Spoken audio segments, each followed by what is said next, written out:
July 23rd, 2023. You know, if all other things were equal, I'd say there's not much going on this week. Let's just skip the forecast. We could do that, but we're not gonna.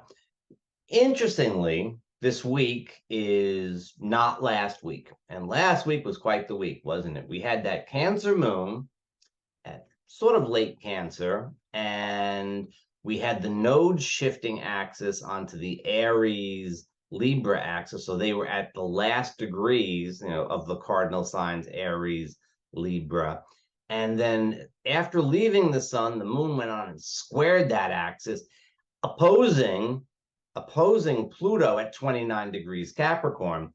And then we waited all week long for the sun to climb up to 29 degrees on Friday and oppose Pluto, which meant, take out the astrology, it means just this: what a tense week, right? It was a very tense week.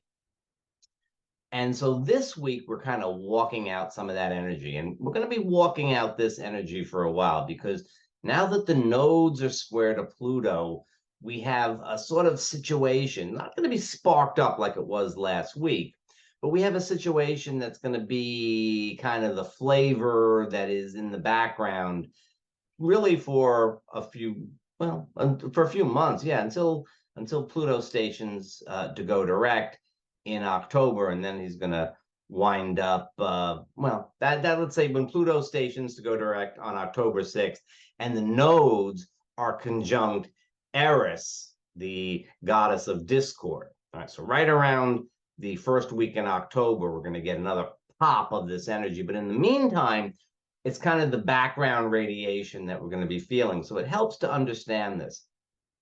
This week, we'll be feeling it particularly on Tuesday, when the moon conjuncts the south node, makes a T-square. And we'll also feel it, I feel pretty strongly, on Friday, when the Pluto node square is exact. The nodes wobble around, so it's a little hard to get an exact time for them. But sometime on Friday, we'll have that exact nodal square. So that's, it keeps this aspect hot. But, this aspect will be hot every week. The moon will be in cardinal signs and will light it up. And so we're going to be, and the degrees rise all the time. There's lots of stuff going on. So we're going to be feeling this for a while. So it helps to understand it. The nodes, we have the north node pulling us forward in Aries. We have the south node pulling us backwards in Libra. You can watch the video on the nodes and pick up on that. Pluto is squaring the nodes. So the general feel is we want to go forward. We want to make changes. 29 degrees cardinal signs. That's very much we want to go forward. That very forward-looking energy. The last degree of cardinal signs. Woo! Right? Aries, north node in Aries. We really want to go forward. But Pluto is saying you're not going anywhere until you finished all the business that you have. And whatever that business is, emotional, financial, or otherwise, sometimes just like power struggles that are lingering around, you're not getting anywhere until you've gone and really cleaned up everything that needs to be cleaned up. It is metaphorically, although for some people probably literally, it's, you want to move house, you want to pack up and go to another town. But how are you going to get rid of your house when you have all those skeletons in the closet? Right? You got to get rid of all the skeletons. I don't know what you're going to do with them, but you got to get rid of them before you can move forward. And that's kind of where we are, as I said, metaphorically. You want to go forward, but isn't there stuff from the past that is kind of holding you back? On the collective level, boy, howdy, do we have this going on. We're looking at the crumbling.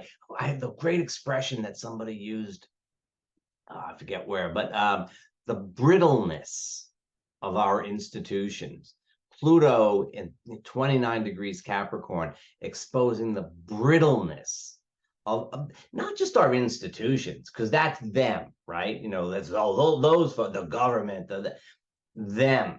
No, the brittleness of our assumptions, the brittleness of the underlying worldview that sort of informs certainly Western culture, which is pretty much spread everywhere. There's a lot of brittleness, like it's not really working anymore, but we can't really, we want to make changes. We want to go forward, but we can't really do it. So this is what we're struggling with on the collective level. On the personal level, too, we've all got stuff that we've taken thus far along, and we got to deal with it before we can move into something new. That's the background for things. Let's talk a little bit about this week specifically, because it's not like nothing is happening.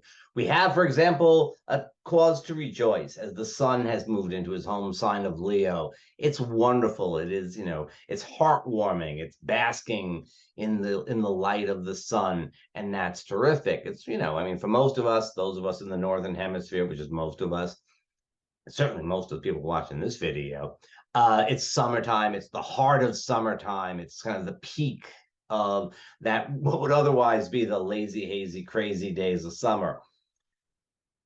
Maybe we don't allow ourselves to have those that much anymore. Maybe, we're a little bit too focused on other things than just simply living life. And if that's the case, well, that's something we have to think about. And you know what's going to help us to think about that? The fact that Venus is retrograde, having stationed to retrograde on July 22nd. Venus will be going back. Sun goes into the beginning of Leo. Venus stops at 28 degrees at the very end of Leo, and they keep moving towards each other. So Venus goes through Leo and gets us thinking about what we value and what we value in terms of our creativity, what we value in terms of our heart center. What's really in your heart? What is the thing that really gives you the vitality, the excitement to go forward? You may not get that much of it with Venus retrograde, but she's making you think, making you feel, what is that thing? Where am I going to get the energy from? Where is my energy? Where's my heart energy? Things to consider. So Venus is retrograde. The sun is in Leo. Probably there's a Venus retrograde video. You can pick out all the information you need about that. But the basics of it stay the same, right? We are feeling for living from the heart. We're feeling for creativity. Maybe we're feeling for romance. And yet, this is not necessarily a time for initiating new things so much as appreciating what we have. That's another background kind of thing. Although this week it's going to be prominent, let's say. In terms of aspects, well, here we go. On Sunday, communication is sort of the rule all week long. Okay. On Sunday, we have Saturn opposite Pallas Athene. That is an aspect that you're going to say what you got to say, but you better be right. You're going to be called to account. I'm going to tell you what the real story is, but it better be the real story. Although Saturn's in Pisces, so who knows? The other thing that happens on Sunday, another communication aspect, is Mercury in Leo square to Uranus in Taurus.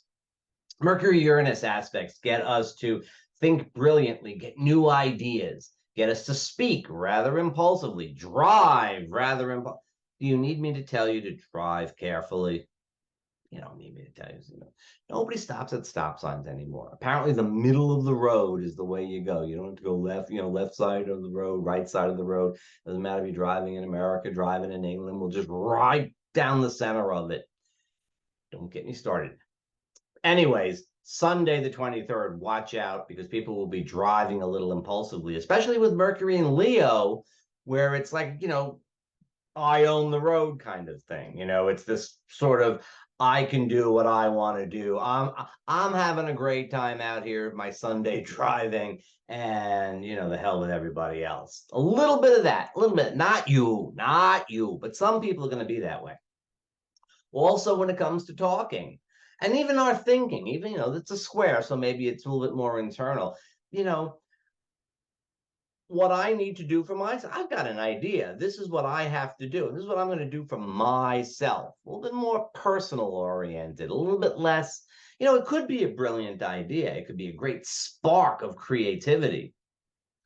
It may take a while with Venus retrograde. It may take a while to sort of work it out, but little spark of creativity that's going on. So that's a real positive kind of thing. Yeah, some people will shoot their mouths off too, but that's, that happens all the time anyway. Mercury continues to be active. He will meet with retrograde Venus on Thursday, the 27th. You know, that's an opportunity in relationship or business. It's an opportunity to speak your mind, let people know your feelings, let people know your thoughts. My sense is that nothing's going to come to a resolution. It's not really it's not really an opportunity to resolve things. It's an opportunity to sort of speak and get the ideas out there. It could take a little while to sort of work that out. Then on Friday, Mercury goes into his home sign of Virgo. Quite a party going on in Virgo. We have Mars out there with Pallas Athene, and now Mercury's coming in. We're getting this real sort of precise communication. What I would say about it is this: I would describe it as strategizing. We're going to see a lot of strategy in communication. That's towards the end of the week, though. That's towards the end of the week and going forward for the next few weeks. We'll see a lot of this sort of strategy and communication. Before we get there, we're going to see a little bit more like, I got an idea, here it is. Just kind of blurting stuff out.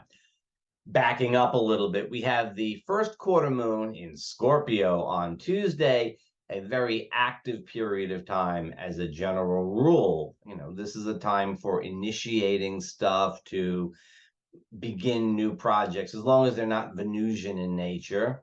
This is a good time to begin new projects, to launch things. We feel that active energy. It's in Scorpio. I mean, the summer moon is always, the summer first quarter moon is always in Scorpio. It's at the very early degrees of it. There's a little hesitation, perhaps. It really works kind of well with the overall energy of that node Pluto thing and everything else. It's a little bit of a hesitation, a little bit of, we want to go forward, but do we?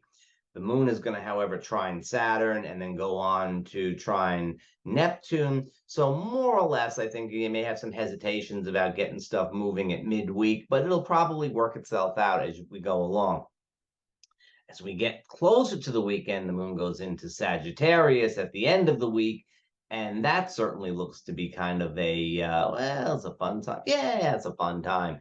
There's a few little hiccups maybe along the way, but it should, generally speaking, be a good weekend in terms of the festivities. Towards the end of the weekend, the moon goes into Capricorn, which is fine. There's nothing wrong with moon in Capricorn. But I would think that the earlier part of the weekend is where you'll get the most juice if you're looking to go out and if you're going to go out and get juiced. If you're looking to go out and have a good time, probably Friday and even Saturday night. Good opportunities. Things get a little bit more down to earth on Sunday, and there's nothing wrong with that. But you know what? We'll deal with that next week